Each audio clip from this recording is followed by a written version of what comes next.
The first European settlement in South Africa was established in 1652 by the Dutch East Indian Company in Cape Town.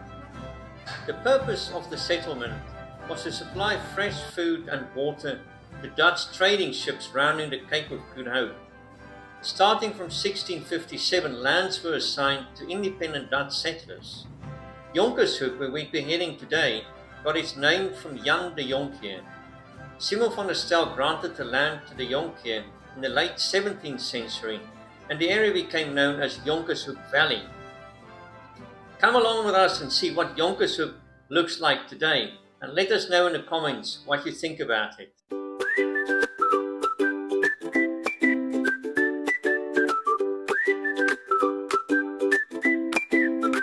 Today we set off for Jonkershoek, where we'll be going for a hike on one of the most scenic routes in the Western Cape.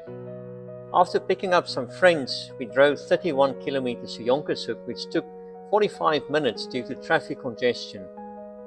Jonkershoek Nature Reserve has various hiking routes ranging from 5.3 to 18 kilometers. If, like us, you decide to park at the ticket office instead of going on a waiting list to take a 5-kilometer gravel road, you need to add 10 kilometers for a round-trip hike, turning the shortest hike into 15.3 kilometers. Entering the premises costs 60 Rand per person, and only cashless payments are accepted. That's interesting route names here. We even have a biblical one called the Armageddon Trail. Yeah, so that's what they talk about in Revelation then. Yes, Armageddon. In case you didn't understand it. Jonkershoek Nature Reserve is a valuable conservation area providing water to Stellenbosch and surrounding areas. It is mainly covered in fynbos, although it has 1,100 different plant species. Although oak trees are not indigenous, they have not been removed from the area as they have historical value. The valley has large pine plantations on property neighbouring the nature reserve. Cape Nature has a program in place to control the growth of hakea and other invasive alien plants that threaten the area's precious fynbos. Jonkershoek has a variety of wildlife, including leopard, honey badger, baboon, klipspringer, and mongoose, but these mammals are rather shy and seldom seen.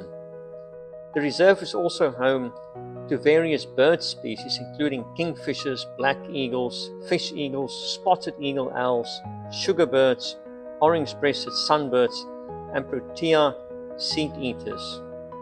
On warm days, you'll also see rock lizards barking in the sun, but we went for our hike on a rather chilly, cloudy day. And it seems I'm the only one. As you can see, the strong wind blew my voice away in the original recording. Jonkershoek's hiking routes, described as moderately difficult, could become tricky when walking around with a 300mm lens on some of the narrow, slippery paths, which probably explains why I was the only one walking around with such heavy camera gear. The name Jonkershoek dates back to the mid-1600s era of Dutch settlers, as seen in the picture on the left. Simon van der Stel, owner of the freeholds back in the 17th century, issued one of the freeholds in the valley to Jan Andriessen, also known as Jan de Jonker.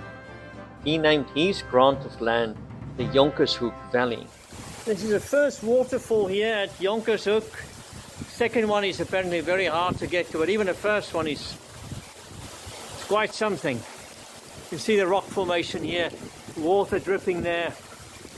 And now, of course, it does not take millions of years for these rock formations to form. It happens rapidly, which is contrary to what we learn according to popular evolutionary theory. But these layers over here support the creation account. Footage you're currently viewing is that of the first waterfall.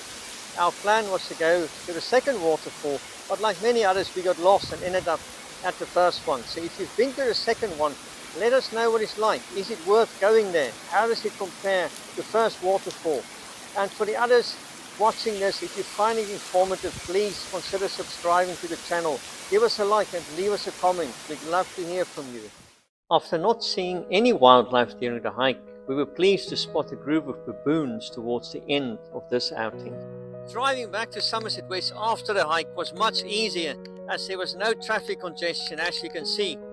If you drive this route on a regular basis, let us know, is it normal to be stuck in traffic or are we just unlucky? Thank you for coming along, and we'll see you in the next episode where we'll be going to another hook, but this time it will be Franschhoek, another very historic town in the Western Cape.